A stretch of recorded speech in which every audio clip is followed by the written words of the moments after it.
आप सभी को सादर जय जिनेंद्र। आप देख रहे हैं आपका अपना लोकप्रिय YouTube शांतिनाथ चैनल।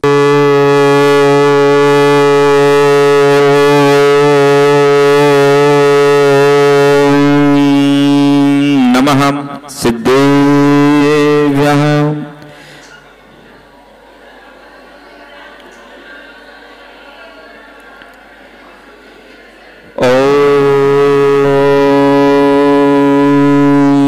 नमः सिद्धेभ्यः।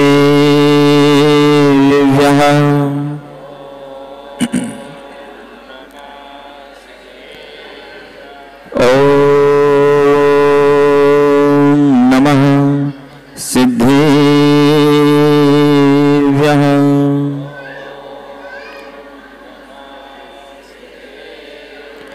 नमः श्री वर्धमानाय निर्धोत्कलीलात्मने शालोकानां त्रिलोकानां यद विद्या दर्पणायते।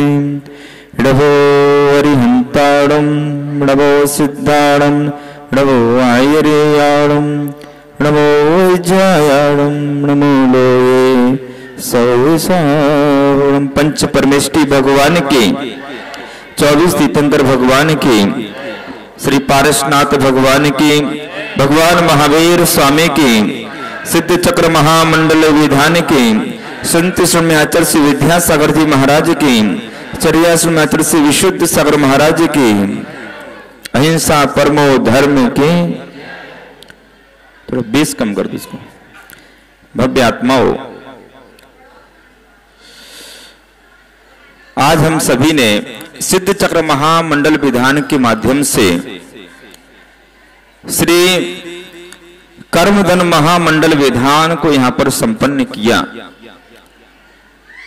और ये वही कर्म है जिनके कारणों से अनादि काल से जीव संसार में भटक रहा है। मूल में 8 प्रकार के कर्म होते हैं: ज्ञानावरण, दर्शनावरण, वेदनीय, मोहिनी, आयु, नाम, गोत्र और अंतराय। इन्हीं कर्मों के और जब भेद बनते हैं तो 148 हो जाते हैं, संख्यात हो जाते हैं, असंख्यात हो जाते हैं, अनंत हो जाते हैं।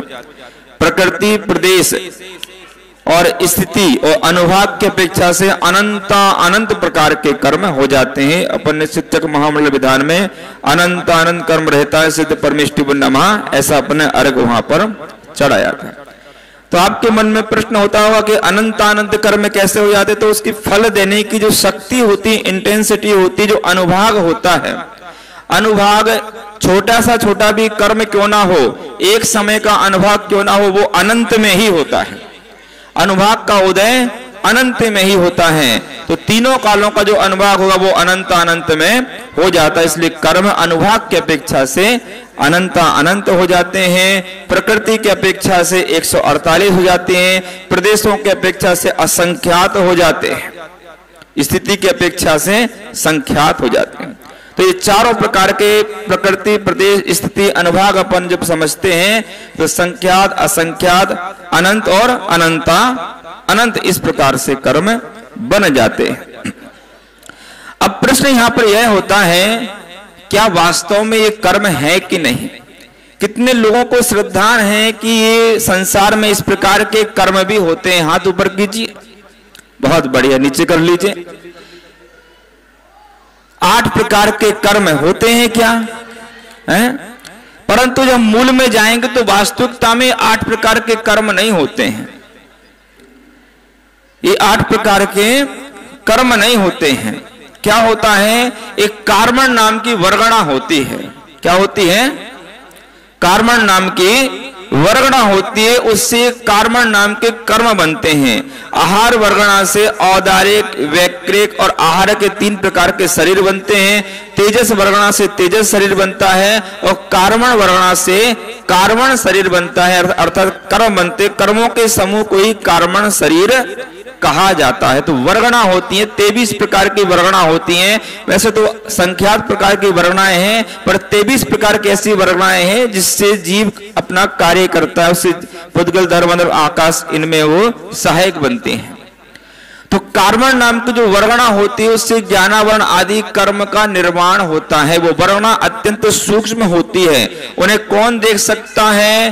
तो उनके लिए अवधि ज्ञानी परमावधि नाम के जो अवधि ज्ञान जिनके पास होता है वो उसको देख लेते हैं, जान लेते समझ। बहुत सारे देवता लोग हैं, उस कार्मण नाम की वर्गणा को एक आत्मा जब यहां से निकल के दूसरी गति में जाती है, जैसे पेड़ से पत्ता टूट के नीचे गिरता, तो आप लोग देखते ना पत्ता गिरा, वो आया, वो पतंग कटी, वो कटी, वो कटी, वो कटी, वो गई, ऐसे उनको दिखते आत्मा यहां से गई, वो गई और वहां जाकर जन्म उसने ले लिया। ठीक है ना? देवताओं को इस प्रकार से पूरा दिखता है। हम सोचते हैं कि एक बार हमें दिख जाए कि आत्मा कैसे निकलती, कहां जाती, तो हम मुनि बन जाएंगे। ये सब कहने सुनने की बातें होती हैं। मुनि आदि बनना तो वैराग्य से होता है। किससे होता है? वैराग्य से होता है।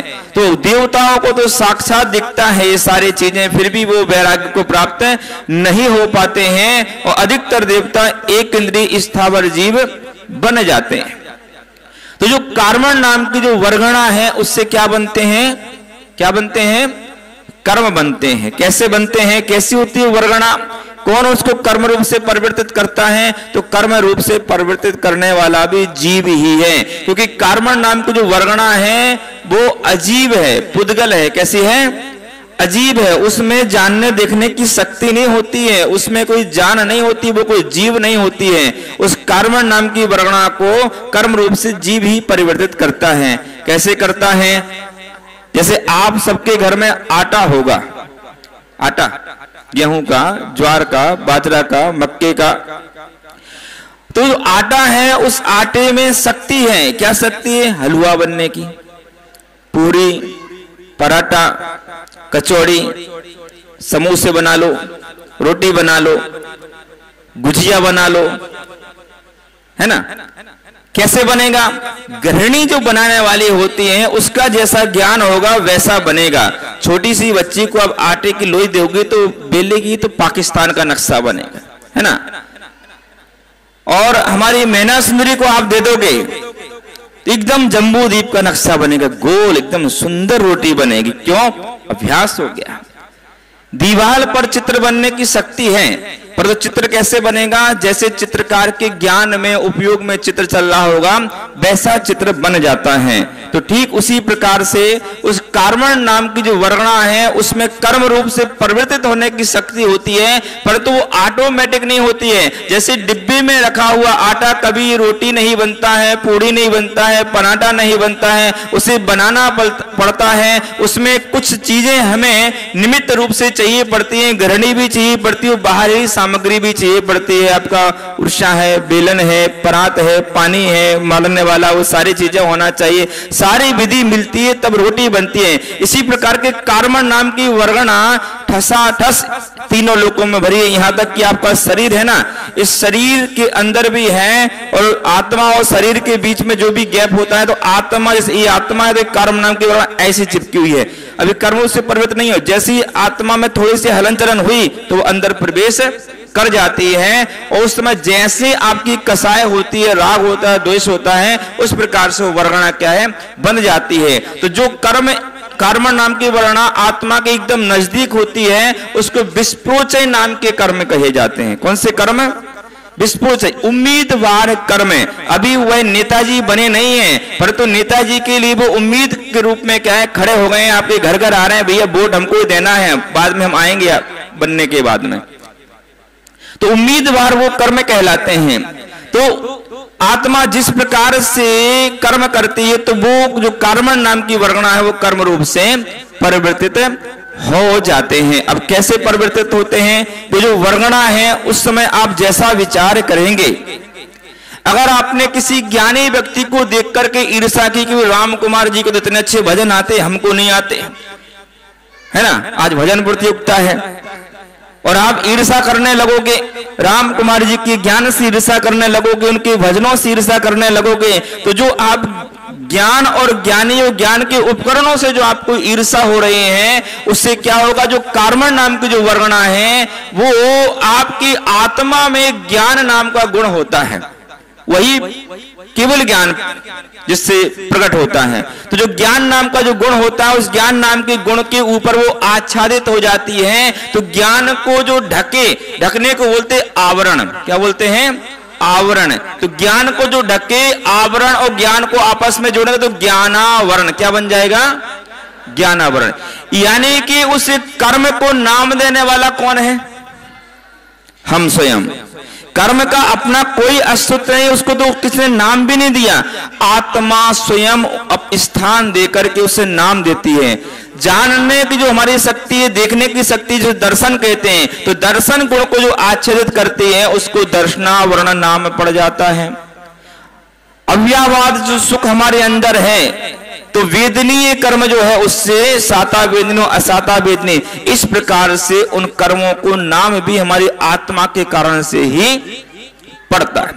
अनादि काल से इन कर्मों के कारण से आत्मा संसार में भटक रही है। इसलिए आचार्य नेमिचंद्र स्वामी कर्म सिद्धांत में लिखते हैं, जिस जीव को मोक्ष जाना है, जिस जीव को मोक्ष जाना है, उनको कभी भी कर्मों को अपना नहीं मानना चाहिए। ना ही कोई कर्म मुझे ये मिल जाए अच्छा है, क्योंकि जो कर्म है उसमें कुछ कर्म तो अच्छे हैं और कुछ कर्म बुरे। अच्छे का मतलब जो सांसारिक सुख देते हैं वो अच्छे कहलाते हैं, और संसार में दुख देते वो बुरे कहलाते हैं। तो संसार में जब सुख बढ़ जाता है तो आदमी उन्मत्त हो जाता है, फिर वो धर्म को छोड़ देता है, तो फिर पाप में करने लगता है। तो कर्म दोनों ही बुरे हो जाते हैं। इसलिए सिद्ध भगवंतों की हमने जब भक्ति की 256 अर्घ के माध्यम से 48 जितने भी कर्म आए हैं, चाहे वो अच्छे कर्म हो चाहे बुरे कर्म, वज्र विषम नाराज जो कर्म है वो आपको अच्छा लगता, अच्छी शक्ति मिल जाए, सुस्वर नाम कर्म रहते, उससे भी वो रहते हैं। जितने भी कर्म हैं उससे रहित ही पाए गए हैं। इसलिए संसार अवस्था में हम जब सिद्ध बनना चाहते हैं, आत्मा का जब ज्ञान हो जाता है, तो आत्मा किसी भी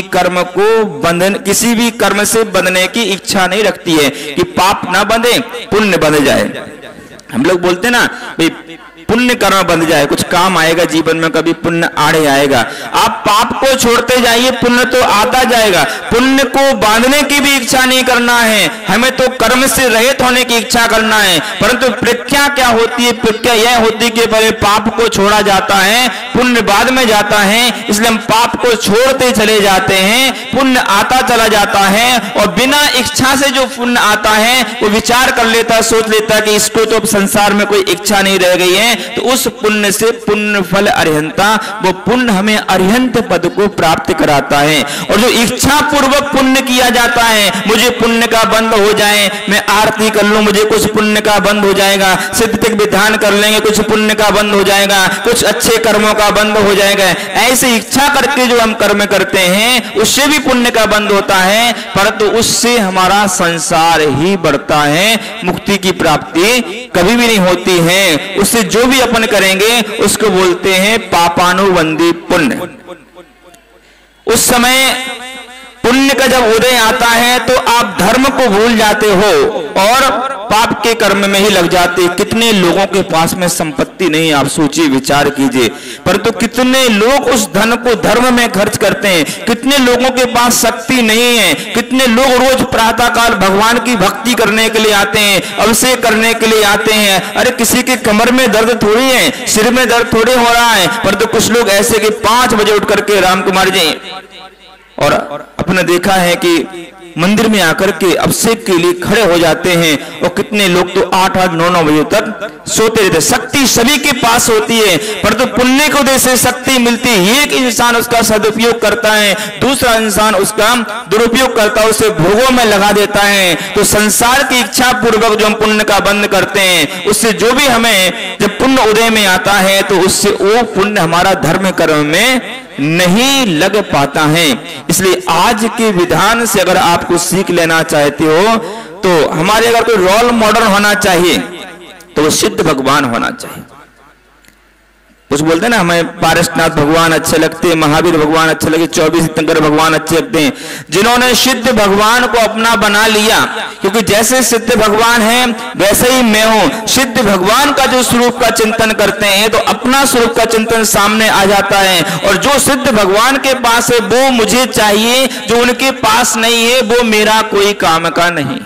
पूरा समय सार यहाँ आपके सामने बिल्कुल सामने प्रकट हो जाएगा। समय सार आपको समय सार पढ़ने की आवश्यकता नहीं है, इतना ही आपको जानना है कि जो सिद्धों के पास में वो तो मुझे चाहिए है, और जो सिद्धों के पास में नहीं है वो मेरा किसी काम का नहीं है, वो मुझे नहीं चाहिए। पूरा समय सार का सार आपके सामने प्रकट हो जाएगा। आत्म जो तत्व है, आत्मा का जो दर्शन है वो आपके सामने प्रकट, जैसे आमने सामने हम एक दूसरे को देख रहे हैं, उसी प्रकार से वो शुद्ध आत्मा आपको झलकने लगेगी कि मेरी शुद्ध आत्मा कैसी है, मैं कौन हूं, मैं किस प्रकार से हूं, सिद्ध भगवान कैसे हैं, वो किस प्रकार से हैं। इस स्पष्ट में दिग्दर्शन होने लगता है जब हम सिद्ध भगवान को अपना एक लक्ष्य बना लेते हैं, उनको लक्ष्य बना करके हम चलते हैं। तो संसार अवस्था में इन कर्मों को जानना इसलिए आवश्यकता होती है कि जीवन में जो भी सुख दुख आ रहे हैं, जीवन में जो भी विचित्रतापन देख रहे हैं, उन कर्मों के कारण से हो रहा है। इसलिए हमें क्रोध नहीं करना है, अहंकार नहीं करना है, किसी को बुरा नहीं करना है। अगर अच्छा हो रहा है तो पुण्य को उदय से हो रहा है, बुरा हो रहा तो पाप को उदय से हो रहा है, ऐसा सोच करके हमें समता भाव को धारण करना चाहिए। स्वयं कृतम कर्म इदात्मना पुरा फलम तदीयम लभते शुभा शुभम फरेण दत्तम इति लभते स्फुटम स्वयं कृतम कर्म निरर्थकम तथा। स्वयं के द्वारा जो भी हम कर्म करते हैं उससे हमें शुभ और अशुभ फल की प्राप्ति होती है। अगर ऐसा हम नहीं मानेंगे, कोई जीव ऐसा मानता है कि सामने वाला व्यक्ति हमको दुख दे रहा है, सामने वाला व्यक्ति हमें सुख दे रहा है, तो हम जो कर्म कर रहे हैं उसका फल किसको मिलेगा? दूसरे को तो फल मिलेगा नहीं, स्वयं को ही मिलेगा। जो कर्म हम करते हैं उसका फल हमको ही प्राप्त हुआ करता है। इसलिए कर्णानि युग में कहते हैं कि जो सच्चा सम्यक दृष्टि जीव होता है वो अपने किए हुए कर्मों पर विश्वास करता है कि मैंने जो कर्म किए उसका फल निश्चित मिलेगा, परंतु मैंने जो कर्म किए उसका ही फल मिलेगा ऐसा ही मान करके बैठ जाए वो भी एकांती हो जाता है। क्योंकि कर्म का बंध द्रव्य क्षेत्र काल और भाव के द्वारा होता है, कर्म का उदय भी द्रव्य क्षेत्र काल और भाव के द्वारा होता है। आपका पाप कर्म का उदय आ रहा है, आपका द्रव्य उस समय शुभ है, क्षेत्र शुभ है, काल शुभ है, भाव शुभ है, तो जो हलाहल के समान जो पाप कर्म का उदय आने वाला है वो नीम जैसी कड़वी होती है, नीम और कांजीर में परिवर्तित हो जाता है। इसलिए पुरुषार्थ को मत छोड़ देना। आपका घर का वास्तु, आपका रहन सहन, खान पान, एजुकेशन, नाम गोत्र संस्कार द्रव्य कहलाते हैं। आपका क्षेत्र रहने का, आपका जो वास्तु है वो आपका क्षेत्र कहलाता है। आपका उठने का, बैठने का, सोने आदि का जो समय है वो काल कहलाता है। और आप जिन भावनाओं से जो कार्य करते हो, ये विधान आपने किया है, खुद की वाहवाही करने के लिए किया है या भगवान की भक्ति करने के लिए किया है, अपने आत्म कल्याण करने के लिए किया है, ये जो परिणाम है वो आपके भाव कहलाते हैं। और ये चारों जब चतुष्टय मिलते हैं तो कर्मों में उत्कर्ष, अपकर्षण और संक्रमण हुआ करता है। चार चतुष्टय हमेशा लेकर के चलना है। पाप का उदय है, पुण्य के द्रव्य काल भाव में है तो पाप मंद पड़ जाता है, और तीव्र पुण्य का उदय आ रहा है और आप पापमय क्षेत्र है, पापमय द्रव्य है, पापमय आपका काल है और भाव है, तो जो पुण्य है वो भी क्षीण वहां पर हो जाता है। इसलिए वर्तमान का पुरुषार्थ को मत भूल जाना। भैया पुण्य का उदय होगा तो हो जाएगा, पाप का उदय होगा तो ऐसा हो जाएगा, ऐसा नहीं है। आपको तो वर्तमान का जो भी आपका पुरुषार्थ चल रहा है, पूर्व के किए हुए कर्म उससे प्रभावित होते हैं। यहाँ तक कि जितना पुण्य का अभी आश्रय कर रहे हैं इसका फल आपको प्राप्त होगा ही कि नहीं होगा, पुण्य के रूप में ही होगा, ये कहा नहीं जा सकता। अभी का बांधा हुआ आपका पुण्य पाप में भी उदय में आ सकता है, ऐसी व्यवस्था भी कर्म सिद्धांत में होती है। और जो आपने पाप किया है वो पुण्य रूप में परिवर्तित होकर के भी आ सकता है, अंदर ही अंदर संक्रमित हो जाता है। सारा का सारा पुण्य पाप में संक्रमित हो जाता है, सारा का सारा पाप पुण्य में संक्रमित हो जाता है। ये आपकी भक्ति और भावनाओं के माध्यम से ये सिद्ध चक्र महामंडल विधान आप कर रहे हैं। किसी समय आपने पाप कर्म का बंध किया होगा और जब से ये विधान चल रहा, विधान में बैठे हो, इतने समय जब उसका जो समय आया होगा, स्थिति आई होगी, उदय में आ रहे होंगे, सारा का सारा पाप अंदर ही शत्रु रूप से पुण्य रूप में परिवर्तित होकर के और उदय में आने लगता है। और अगर आप पाप में लग जाते हैं तो जो पुण्य है, जो भी पुण्य बांधा है, मान लो कि 8 दिन बाद उदय में आने वाला है और 8वें दिन आप विषय भोग पापों में लगे हुए, तो जो सारा का सारा सिद्ध चक्र महामंडल विधान का जो पुण्य है वो पाप में संक्रमण हो सकता है या उसकी इंटेंसिटी, उसकी शक्ति कम हो सकती है। इसलिए भगवान महावीर स्वामी कहते हैं सदा हमेशा हमें अच्छे कार्यों में लगे रहना चाहिए। उससे दो फायदे होते हैं, एक तो बुरा कर्म कम हो जाता है और जो अच्छा कर्म है वो है बढ़ जाता है। सो अच्छे अच्छे काम हमें करते रहना चाहिए। बहुत ही आनंद शिक्षक महामंडल विधान में आ रहा है। और आखिरी दिन हर घर से आरती उठना चाहिए। ऐसा नवीन सैदरा का एक भी परिवार ना रह जाए। अच्छा वह कौन है जो ये चाहते कि हमारे घर से आरती नहीं आएगी? हाथ ऊपर करो। अच्छा ये नहीं चाहती, देखो चाहती, हाँ बहुत बढ़िया। तो सभी घर से आरती उठेगी। जहां से जलूस, जिसके घर से जलूस चलेगा ना, वो सबको वहीं सम्मिलित होना है। और वहां से दीपक लेकर के थोड़ा टाइम लगेगा तो लगेगा, कोई बात नहीं, क्योंकि प्रभावना का समय सारा नवीन साधक के जैन जैनेतर लोगों को देखना चाहिए कि जैन लोग किस प्रकार से सिद्ध चक्र महामंडल विधान या पूजा पाठ रचाते हैं। घर घर से आरती आना चाहिए सिद्ध चक्र महामंडल विधान की। इन्हीं भावनाओं से भगवान महावीर स्वामी की। कर्म ही सुख देते हैं, कर्म ही दुख देते हैं। जो सुख देते हैं वो साता वेदनी कर्म, और जो दुख देते हैं वो असाता वेदनी कर्म। आज हम उन कर्मों के बारे में हम सभी ने जाना था, लेकिन कर्म दोनों ही दुखदाई है। चाहे हथकड़ी लोहे की लगा दो, चाहे सोने की लगा दो, जेल में कहलाएगी वो हथकड़ी ही। इसी प्रकार से चाहे साता वेदनी हो चाहे असाता वेदनी, दोनों कर्म ही संसार में घुमाने वाले हैं। एक सुख दे रहा है, एक दुख दे रहा है, एक बात जरूर है। लेकिन जब तक साता और असाता दोनों ही क्षय को प्राप्त नहीं होंगे तब तक हमें मोक्ष प्राप्त नहीं हो सकता। दोनों छूटने पड़ेंगे कर्म।